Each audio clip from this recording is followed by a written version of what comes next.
I won. And everybody within earshot heard that and were like, holy shit, that guy's Peter Griffin. And then my friends that I was with kind of like were off somewhere else getting an autograph from somebody. I don't know who it was. And they were like, what's all this commotion? They thought Stan Lee walked in or something, because I literally had a ring of people around me. And I never experienced anything like this in my life up until that point. Now I've done it a million times. But it was just really, really funny how that was, you know, the birth of something so big and so instrumental in my life. Because I figured that was my 15 minutes of fame. I was very much one of these fall through the cracks kind of like, kept to myself. I was, you know, funny with my friends and family, but like I wasn't like an outgoing guy like that.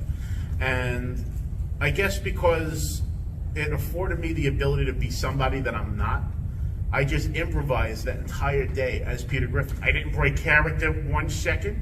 I did the voice the entire day, 5 hours walking around driving my friends crazy.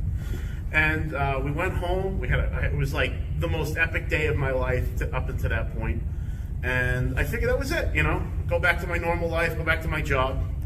And it was a little bit of a while later, because that was October of 2012.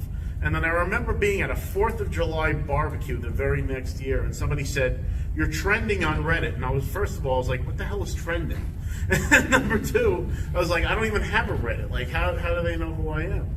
So somebody had posted like a vertical video of me, and it was like filmed on a potato, of me doing some monologue as Peter Griffin at New York Comic Con. And people went nuts with it. It got like 500,000 views. I was like, holy snap, I can't believe that people still are into this.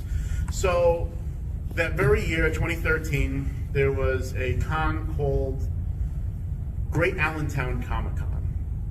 And there was a costume contest. See, I do 2 costumes. I do Peter Griffin, and I also do a wrestler named Sergeant Slaughter, because he was also a G.I. Joe, and I was part of a G.I. Joe cosplaying group called The Finest. And we were going to do a music video that they did in the show. We were going to recreate that. So I was dressed head to toe like Sergeant Slaughter and melted, because the air conditioner was broken in this venue. I was sweating. I could see why Sergeant Slaughter was so cranky in the ring, because that hat does not breathe. And I brought Peter Griffin with me, because I figured, you know, people want to see this costume. I'm going to bring him to conventions with me from now on, because it's more comfortable and it's something I could change into if I have to. So I changed it to Peter Griffin. I heard a commotion in like the panel room right next to where the bathrooms were, where I changed. And I went over there, and it happened to be the costume contest. And the two of the judges were Riddle. She calls herself Riddle. She's a famous cosplayer. And then Nicole Marie Jean, who's another famous cosplayer. I didn't know them at the time. But I jumped on the back of the line, and I'm like cracking jokes here and there as Peter, and I have people chuckling on the line and stuff. And then I get to the front, and I grab the microphone, and it's like, I'd like 2 hot dogs. Well, bust it. Wait. This is in the cafeteria. Damn it, Meg, you told me this was a cafeteria.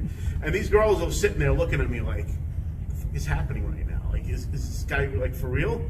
And, you know, I did my little spiel. I went to the back of the room, figuring, you know, just crashing the costume contest. I wasn't going to win. I was wearing green pants and a white shirt. It's not fair for me to win. And they asked me to come back to the front. I was like, oh, great. They could probably yell at me for making all the jokes about everybody's costumes.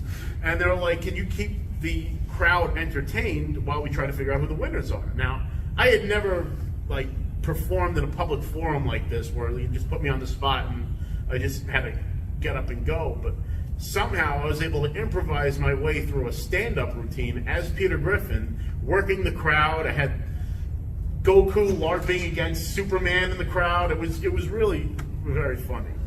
And somebody from a website called Kotaku happened to be there and wrote a whole article and posted a video of me doing the stand-up routine. And that got even more views than the vertical video from New York Comic Con. I think that got like 1.5 million views. I was like, damn, people really want this.